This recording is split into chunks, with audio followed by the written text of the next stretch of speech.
5 ทักษะจำเป็นสำหรับนักเว้าและนักโฆษณาประชาสัมพันธ์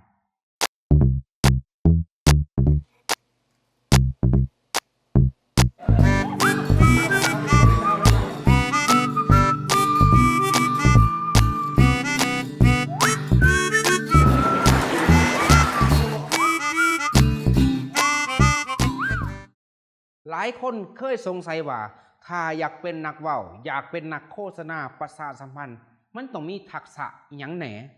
ซึ่งข้าพเจ้าเองได้รวบรวมความรู้และประสบการณ์ของข้าพเจ้าที่ข้าพเจ้าใส่ตัวจริงผ่านมาแล้วอยากเป็นนักเว้าและนักโฆษณาสินค้าเฮ็ดให้คนสนใจ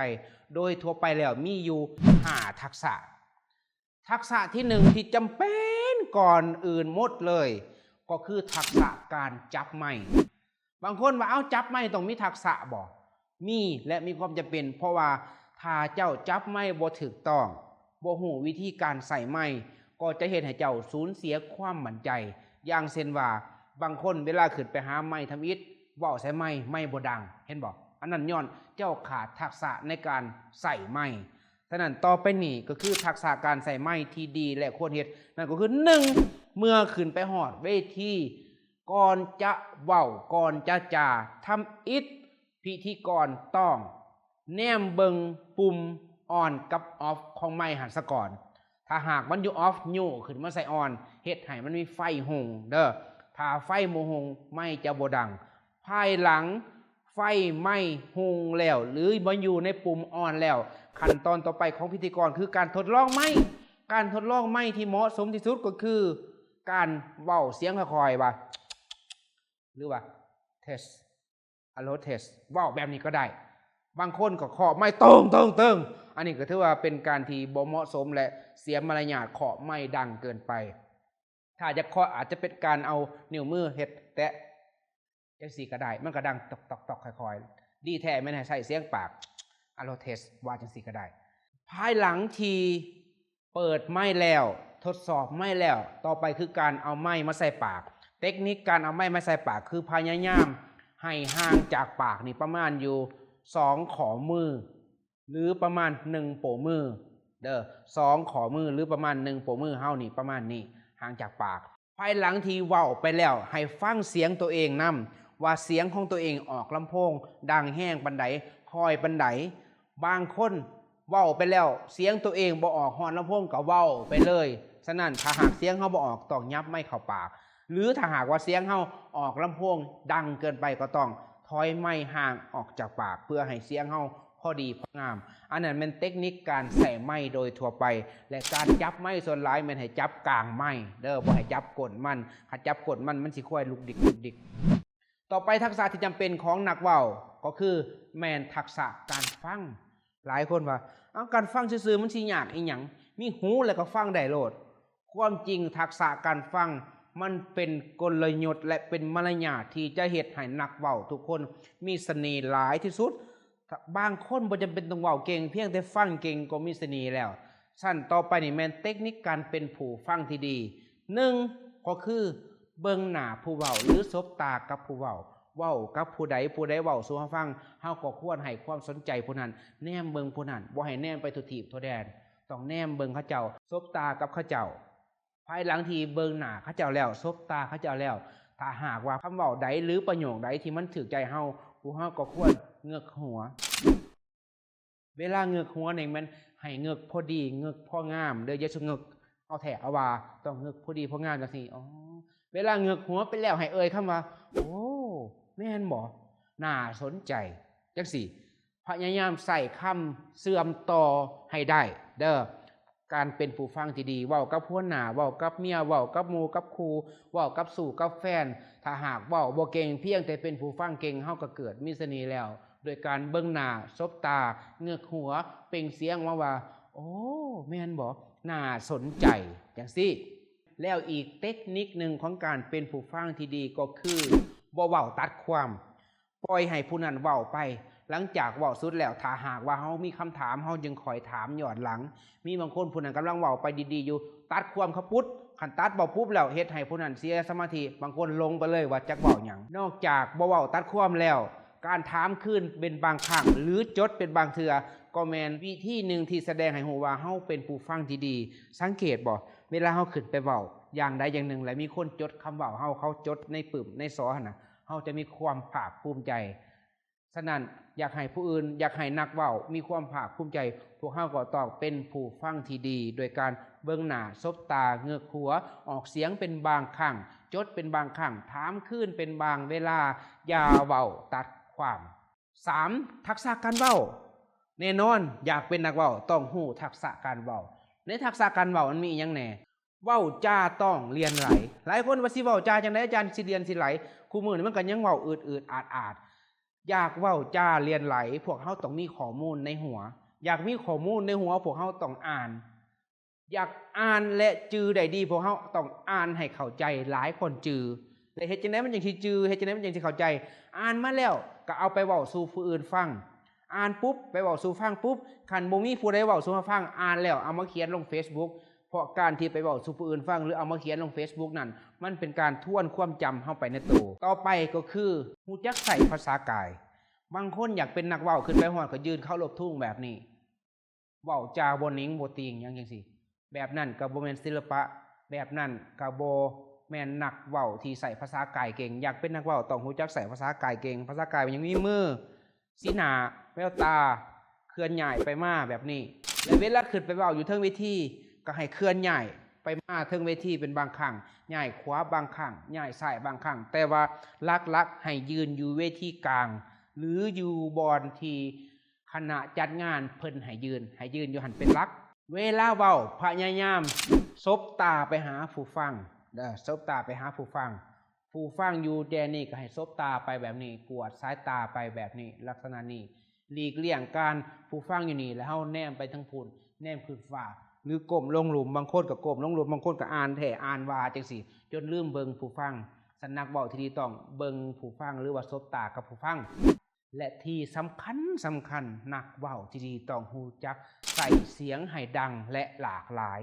ดังและหลากหลายไปว่าหยังมีเสียงสูงเสียงกลางเสียงต่ำเสียงน้อยเสียงแหบเสียงย่อยเห็นบ่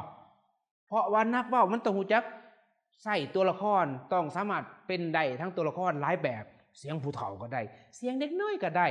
อันนี้คือใส่เสียงดังให้หลากหลายถ้าหากว่าเขาใส่เสียงหลากหลายจะเห็นผู้ฟังได้อรรถรสและได้อารมณ์ในการฟังและตัวสุดท้ายทักษะที่จำเป็นสำหรับนักเว้าก็คือเทคนิคการสื่อสาร2ฝ่ายภาษาอังกฤษเพิ่นว่า two ways communication แปลว่าการสื่อสาร2ฝ่ายเฮ็ดจังได๋ก็ได้อย่าให้ผู้เว้าเว้าฝ่ายเดียวต้องมีการให้ผู้ฟังหั่นน่ะได้ตอบคำถามนำได้แลกเปลี่ยนนำได้สนทนานำได้ประกอบคำคิดคำเห็นนำฉะนั้นเพื่ออยากให้มีการให้ผู้ฟังมีคำตอบมีคำคิดคำเห็นนั่นผู้เว้าเองก็ต้องมีการส่งคำถามไปให้ผู้ฟังตอบสวยหรือมีการถามคำเห็นคำเจ้าเป็นบางครั้งเจ้าคิดแนวใดผู้นี้คิดแนวใดไผตอบได้สิให้รางวัลอันนี้เป็นเทคนิคการสื่อสาร2ฝ่ายทักษะการถามซึ่งทักษะการถามนั่นโดยรวมแล้วข้าพเจ้าจะเน้นทักษะการถามสำหรับพิธีกรโฆษณาสินค้าถามนี่มีถาม2แบบเด้อแบบตอบยากและแบบตอบง่ายแต่ว่าโดยรวมแล้วคำถามที่เฮามักใส่บ่ว่าจะเป็นในการเฮ็ดบทเสนอหรือโฆษณาสินค้าเฮาจะใส่คำถามปลายปิดกับคำถามปลายเปิดคำถามปลายปิดเป็นคำถามที่ถามแล้วผู้ตอบง่ายที่สุดเลยบ่ต้องคิดหยังยากอย่างเช่นว่าเจ้าคิดว่าถูกหรือผิดอันนี้เป็นคำถามปลายปิดผู้ตอบมีแต่ตอบว่าถูกหรือผิดเท่านั้นอย่างเช่นยกตัวอย่างคำถามปลายปิดอีกตัวนึงแม่นสินค้าเฮาถูกใจเจ้าบ่อันเด้อีกตัวนึงแม่นเจ้ามักหรือบ่อันนั้นเป็นคำถามปลายปิดบัดนี้ถ้าหากว่าเอาคำถามตัวนี้มาเป็นคำถามปลายเปิดลองเบิ่งเด้อจากคำถามปลายปิดที่ว่าเจ้าคิดว่าถูกหรือผิดเปลี่ยนมาเป็นว่าเจ้าคิดว่าแนวใดเมื่อถามว่าเจ้าคิดว่าแนวใดจะเฮ็ดให้ผู้ฟังสามารถเลือกคำตอบได้หลายถ้าหากว่าในเวทีการโฆษณาสินค้าผู้ฟังจะบ่มักคำถามแบบนี้เพราะว่ามันได้คิดดนต่อไปแม่นคำถามปลายปิดเจ้าคิดว่าสินค้าเฮาถูกใจเจ้าหรือบ่ถ้าเปลี่ยนมาเป็นคำถามปลายเปิดก็คือว่าเจ้าคิดว่าสินค้าเฮามีดีหยังแหน่อันเด้เวลานี้ผู้ฟังก็จะสามารถตอบไปได้หลายอย่างโดยรวมแล้วการใส่คำถามปลายปิดแม่นถามขั้นเริ่มต้นเพื่อให้ผู้ฟัง อยากมีส่วนร่วมนำหลายๆตอบง่ายๆและให้รางวัลง่ายๆภายหลังที่คนขึ้นมาตอบมามีส่วนร่วมในกิจกรรมเฮาหลายขึ้นแล้วต่อไปคือใส่คำถามปลายเปิดมันจะยากขึ้นคำถามยากขึ้นรางวัลก็ต้องยากขึ้นเด้อมีบางคนคำถามง่ายๆแต่ให้รางวัลใหญ่ๆบัดคำถามยากๆบัดให้รางวัลหน่อยๆฉันดีที่สุดแล้วต้องแม่นคำถามง่ายให้รางวัลหน่อยคำถามยากให้รางวัลใหญ่ขึ้นอันนั้นแม่นทักษะการถามต่อไปแม่นทักษะการตอบซึ่งทักษะการตอบนี่แม่นเฮาสามารถนำใส่ได้ในงานสัมมนาการฝึกอบรมการประชุมต่างๆเฮาสามารถใส่ตัวนี้ได้เมื่อใดก็แล้วแต่ที่มีคนถามสิ่งทำอิฐของนักเว้าที่ต้องเฮ็ดก็คือขอบใจคนถามโดยแต่ว่าเป็นคำถามที่ดีหลายคำถามนี่คักสุดตบมือซุ่มเซยให้เราแน่อันนั้นคือขอบใจคนถามหรือหย่องคนถาม2ทวนคืนคำถามเพื่อรับประกันว่าเฮาจะตอบคำถามนั้นถูกนักเว้าที่ดีควรทวนคืนว่าคำถามนั้นแม่นคำถามนี่แท้บ่อย่างเช่นว่าเมื่อกี้นี่เจ้าถามแบบนี้แม่นบ่อันนี้เป็นการทวนคืนคำถามภายหลังที่ทวนคืนคำถามเรียบร้อยแล้วมั่นใจแล้วการตอบที่ดีคือต้องตอบเป็นหัวข้ออย่าตอบแบบรวมๆอย่างเช่นว่าตัวคำถามนี้ข้าพเจ้าคิดว่า1เห็นบ่บอกว่า1โหลดเวลาบอกว่า1ปุ๊บคำตอบเฮามันจะจ่อมเข้าทันทีถ้าหากเฮาบ่ใส่เลข1นำหน้าคำตอบเฮามันจะกว้างๆไปและตัวที่4นี่สำคัญที่สุดเลยในบางครั้งที่เฮาไปร่วมงานประชุมงานสัมมนาต่างๆเฮาเจอคำถามที่ยากเฮาตอบบ่ได้เฮาจะเฮ็ดแนวใดเฮาจะเอาตัวรอดแนวใดประสบการณ์ข้าพเจ้าที่ใส่ผ่านมาก็คือเมื่อเจอคำถามที่ยากและตอบบ่ได้ข้าพเจ้าจะให้ผู้ชมตอบสวยโดยการถามว่าต่อคำถามผู้นี้ท่านที่เขาร่วมกองประชุมนี้มีความคิดเห็นแนวใดอันเด้เวลานี่เฮาก็ถามผู้นี้คิดแนวใดผู้นั้นคิดแนวใดผู้นี้คิดแนวใดผู้นั้นคิดแนวใดถามหลายคนแล้วเฮาก็เอาความคิดคอมเมนต์ของแต่ละคนนั้นมาประกอบเข้ากันบวกกับความคิดของเฮาแล้วก็เอาคำตอบให้ผู้นั้นคำตอบให้ผู้ถามอย่างนั้นหรืออีกวิธีหนึ่งถ้าหากว่าคำตอบนั้นมันเกี่ยวข้องกับตัวเลขตัวภาที่เฮาบ่มั่นใจเฮาก็สามารถตอบแบบมีศิลปะว่าเป็นคำถามที่ดีเพื่อความแน่ใจข้าพเจ้าจะขอไปค้นคว้าแล้วจะมาตอบนำหลังเห็นบ่เฮาบ่ได้ตอบว่าเฮาบ่ฮู้เฮาบอกว่าเพื่อความแน่ใจข้าพเจ้าจะขอไปค้นคว้าแล้วข้าพเจ้าจะส่งคำตอบมาให้ภายหลังฉะนั้นเฮาจะเห็นหลายๆกองประชุมที่นักเว้าหรือนักบรรยายตอบว่าเป็นคำถามที่ดีหลายหลังไมค์เฮามาร่วมกันเติมตอนกินอาหารว่างเฮามาร่วมกันเติมหรือแล้วกองประชุมพวกเฮาจะให้ทีมงานส่งคำตอบให้อันนั้นเป็นเทคนิคการเอาตัวรอดของนักเว้าโดยรวมแล้ว5ทักษะที่นักเว้าควรมีก็คือ1ทักษะการจับไมค์2ทักษะการฟัง3ทักษะการเว้า